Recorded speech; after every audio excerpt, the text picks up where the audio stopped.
Prescripcionenfermera.com. Tema 29. Fármacos para la hemostasia, anticoagulantes, antiagregantes y fibrinolíticos. La hemostasia sanguínea es el proceso fisiológico que tiene como fin mantener la sangre líquida y evitar su extravasación. Este proceso puede verse afectado por distintos factores, provocando un exceso de función que da lugar a hemorragias o un déficit de función que origine cuadros trombóticos. La trombosis es la base de enfermedades frecuentes y graves como la isquemia coronaria y cerebral o la trombosis venosa y la embolia pulmonar. Por ello, los fármacos que se utilizan en estas situaciones tienen una gran importancia. Los fármacos pueden influir en la hemostasia al actuar sobre distintas fases de la misma, sobre la coagulación, estimulándola o inhibiéndola, sobre la función plaquetaria o sobre la fibrinólisis. Estimulantes de la coagulación. Hay varios agentes estimulantes de la fase plasmática de la coagulación que se denominan de forma general fármacos procoagulantes. Uno de los más conocidos es la vitamina K, que es sintetizada en el intestino de manera natural. En caso de déficit de la misma, puede administrarse por vía oral o intramuscular o incluso intravenosa. Se metaboliza en el hígado a sustancias polares que se eliminan por orina y bilis. Su uso prolongado puede producir futuros problemas de coagulación. Requiere especial precaución en pacientes con alteración de la función hepática o de la glucosa y puede producir hemólisis. Entre las reacciones adversas destacan rubor facial, enrojecimiento del sitio de administración, sabor extraño y malestar. En general, la administración de vitamina K es bastante inofensiva, pero puede producirse anemia hemolítica, sobre todo tras la administración intravenosa. Inhibidores de la coagulación. Los fármacos inhibidores de la coagulación o fármacos anticoagulantes son compuestos con capacidad de inhibir la fase plasmática de la coagulación. Este efecto puede lograrse de dos maneras principalmente, inactivando los efectos de la coagulación ya sintetizados en el plasma o inhibiendo la síntesis hepática de algunos factores de coagulación. Los fármacos que actúan por el primer mecanismo son las heparinas y derivados, y los que actúan por el segundo los anticoagulantes orales. Heparinas. Las heparinas son una familia de polisacáridos cuya parte activa es un pentasacárido de peso molecular de 1700 daltons. Químicamente, la molécula de heparina se fracciona lo más posible para acercarse a ese pentasacárido, y función de esto, se han sintetizado tres grandes tipos de heparinas. Heparinas no fraccionadas o clásicas. Incluyen la heparina sódica y la heparina cálcica. Heparinas de bajo peso molecular. Las más utilizadas son la dalteparina, natroparina, teldeparina, logiparina, enoxaparina, ardeparina, tinzaparina y bemiparina. Pentasacáridos, compuestos formados por la mínima fracción de heparina no fraccionada. El más utilizado es el fondaparinus. El mecanismo de acción de las heparinas es la fijación a la antitrombina 3, para aumentar su velocidad de acción y la unión de algunos factores de coagulación, inhibiendo la misma. Al tener pesos moleculares diferentes, varían sus actividades biológicas y sus propiedades cinéticas. Además del efecto anticoagulante, también presentan acción antitrombótica, fibrinolítica, lipolítica y sobre las plaquetas. Se pueden administrar por vía intravenosa o subcutánea, ya que no se absorben por vía oral, aunque recientemente se han llevado a cabo ensayos con algunas formulaciones orales con resultados esperanzadores. Las heparinas no fraccionadas se administran de manera intravenosa. Cualquier disolución es compatible, exceptuando el lactato. Las heparinas de bajo peso molecular vienen preparadas para su administración directa de modo subcutáneo, no atraviesan la barrera placentaria. Las principales reacciones adversas son hemorragia, trombopenia y osteoporosis, y menos frecuentemente lesiones dérmicas o pápulo-eritematosas, urticaria, reacciones de la hipersensibilidad y necrosis de la piel. Interaccionan con gran cantidad de fármacos, algunos de uso muy extendido como pueden ser algunos antibióticos o fármacos cardiovasculares, por lo que debe de administrarse por una vía exclusiva, a no ser que se conozca su compatibilidad física. Para revertir el efecto de la heparina podemos utilizar sulfato de protamina, que se une a ella neutralizándola. Posee mayor poder neutralizador para las heparinas no fraccionadas que para las heparinas de bajo peso molecular. Los heparinoides son sustancias de origen vegetal que se les denomina así porque tienen el mismo mecanismo de acción que las heparinas, pero diferente estructura molecular. Son dermatansulfato y danaparoida, que es el más utilizado del grupo. Las heparinas son compuestos utilizados principalmente en la profilaxis de la trombosis venosa. Sus principales indicaciones son prevención de la trombosis venosa profunda, tratamiento de la trombosis venosa profunda con o sin embolia pulmonar, profilaxis de la trombosis venosa profunda y o embolia pulmonar no quirúrgica, profilaxis de accidentes coronarios agudos sin elevación del segmento ST. Además, se utilizan tras una trombolisis, un infarto agudo de miocardio, en la diálisis, en la coagulación intravascular diseminada y como profilaxis antitrombótica. Anticoagulantes orales. Los anticoagulantes orales o antivitaminas K son sustancias emparentadas químicamente con la vitamina K, que se administran por vía oral y cuyo mecanismo de acción viene dado por la inhibición de la reducción enzimática de la vitamina K, impidiendo que se produzcan determinados factores de coagulación.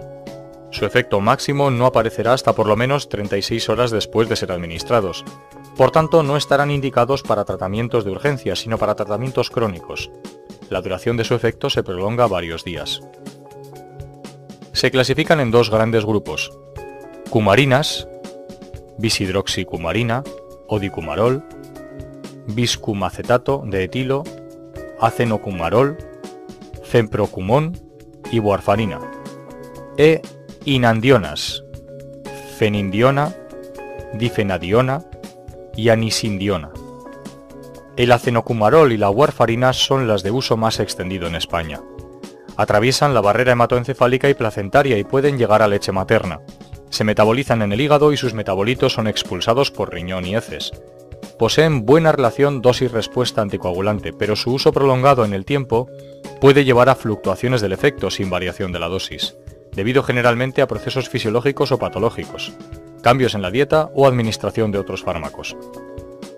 El ajuste de la dosis se realiza en cuanto al INR, razón normalizada internacional, que en situaciones normales debe mantenerse entre 2 y 3. Las reacciones adversas son frecuentes, debido especialmente a las numerosas interacciones. Por ello, un paciente que esté en tratamiento con estos fármacos siempre debe consultar antes de tomar cualquier otro fármaco. Las principales reacciones adversas son hemorragia, defectos congénitos, abortos y hemorragia fetal o neonatal si se administra embarazadas, necrosis cutánea por cumarina y síndrome de los dedos morados por cumarinas, con menor frecuencia alopecia, urticaria, dermatitis, fiebre, náuseas, diarrea, cólico abdominal y anorexia.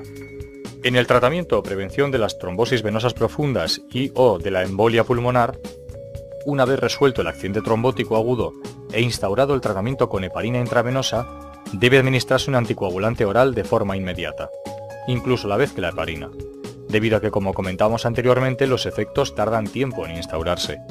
Otras indicaciones de los anticoagulantes orales son la prevención de la embolia cerebral en enfermedades cardíacas como la fibrilación auricular o reemplazos de válvula cardíaca.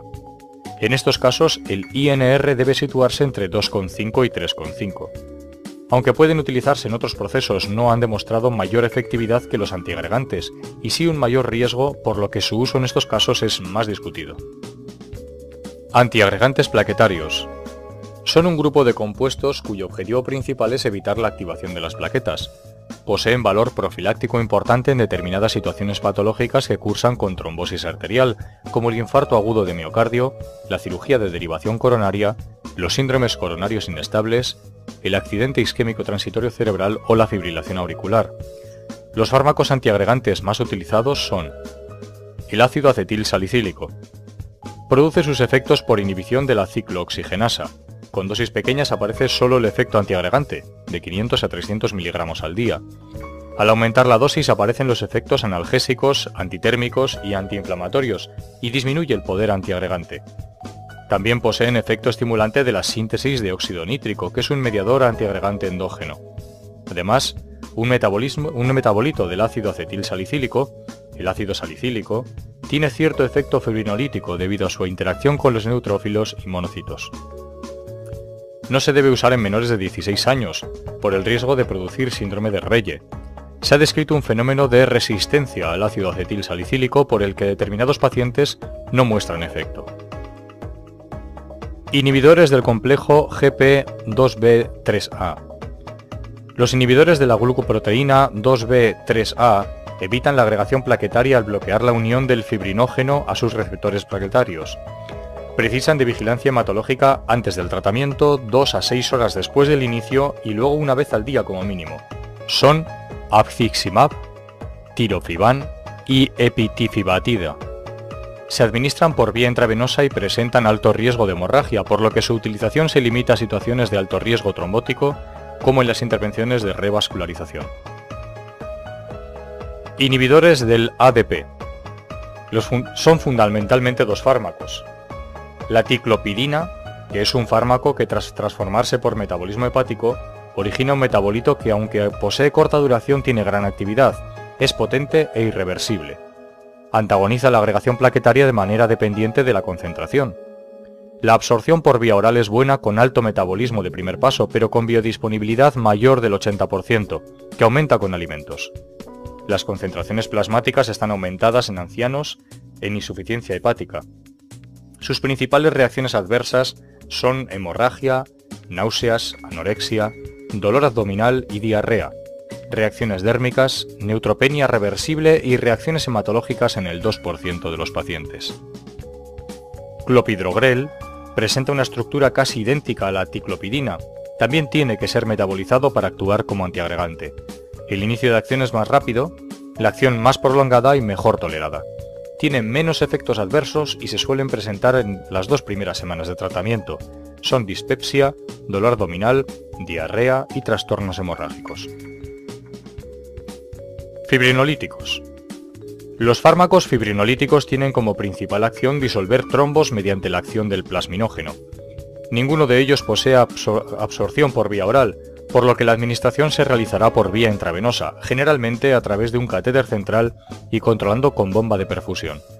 Antes del tratamiento es importante asegurarse de que no existen factores de riesgo y de que el paciente no tome fármacos que potencien su efecto, como antiagregantes y anticoagulantes. Durante el tratamiento, el objetivo principal es evitar hemorragias. Por ello se recomienda reposo absoluto, vigilar lugares de punción y evitar procesos invasivos e inyecciones intramusculares. Después del tratamiento se debe iniciar una terapia para evitar la formación de trombos, teniendo en cuenta que habrá que dejar pasar un tiempo para que cese el efecto fibrinolítico. La reacción adversa más importante es la hemorragia, que será más llamativa si se instaura terapia complementaria con anticoagulantes. La elección de un fármaco u otro va a venir dada por los riesgos del paciente y la localización del trombo. Los más conocidos son las streptokinasas, sin actividad enzimática intrínseca. Se unen al plasminógeno para activarlo. Actúan sobre el plasminógeno libre y el unido a fibrina. Es por lo tanto no selectivo. Su acción es bloqueada por los anticuerpos antiestreptocócicos. Esto ocasiona que en individuos con infección estreptocócica anterior sea necesaria una dosis de choque inicial. Los anticuerpos aparecen 4 días después de la dosis inicial. Debe pasar al menos un año antes de poder volver a usarlo. Su vida media es de 40 a 80 minutos. Las reacciones de hipersensibilidad con streptokinasa pueden llegar a ser graves y suelen estar relacionadas con la existencia de infecciones estreptocócicas previas. Activador del plasminógeno tisular. Conseguido por medio de técnicas de ADN recombinante, hay 2 tipos: monocatenario, alteplase, o bicatenario, duteplase, ambos de breve semivida, por lo que se sintetizó rateplase de la misma familia pero semivida más larga. Actúan exclusivamente sobre el plasminógeno unido a fibrina, por lo que son selectivos sobre el coágulo. Su eliminación es principalmente por metabolismo hepático. Y la uroquinasa. Está en desuso ya que se trata de un fármaco de elevado coste y, al igual que la streptokinasa, carece de especificidad para el coágulo.